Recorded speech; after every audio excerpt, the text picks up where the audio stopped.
স্কুলের এই বাজ পড়ে একটা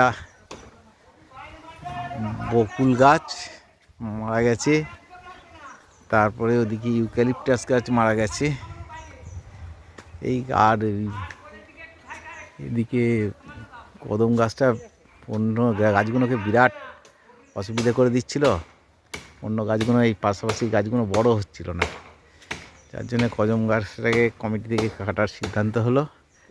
ইউক্যালিপটাস গাছটাও অনেক গাছ বাজের ইয়েতে পুড়ে গেছে, ওই যে পুড়ে গেছে, ইউক্যালিপটাস গাছটাকে কেটে দেওয়া হচ্ছে।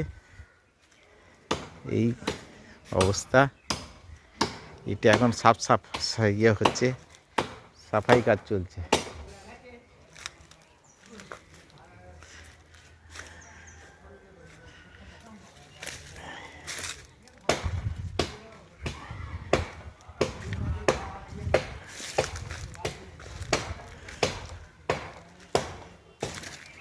সেগুন গাছগুলো যদি একটু বড় হয় পরে, আর কিছুই নাই।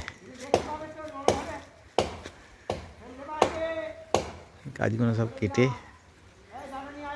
এখানে একটা আছে, এটা ভালো গাছ, সেটা হচ্ছে নাম কি বলে, লাল চন্দন। লাল চন্দন গাছটা বড় হয়েছে। সেগুন গাছ আছে, জাম গাছ আছে, এইসব গাছগুলো আছে। আম গাছ আজনা হয়েছে।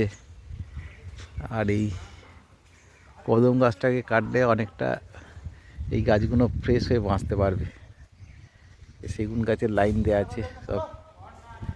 আজ থেকে 5 বছর বাদেও গাছগুলো তো দাম হবে, স্কুলেরই পাবে, যা পাবে স্কুলে পাবে। আজকেও যেটা পাচ্ছে সেটা স্কুলেরই অ্যাকাউন্টে থাকবে। এটা কারোর ব্যক্তিগত নয়, কমিটি থেকে সিদ্ধান্ত করেই সব কিছু করা হয়েছে, কারোর ব্যক্তিগত বিষয় নয়।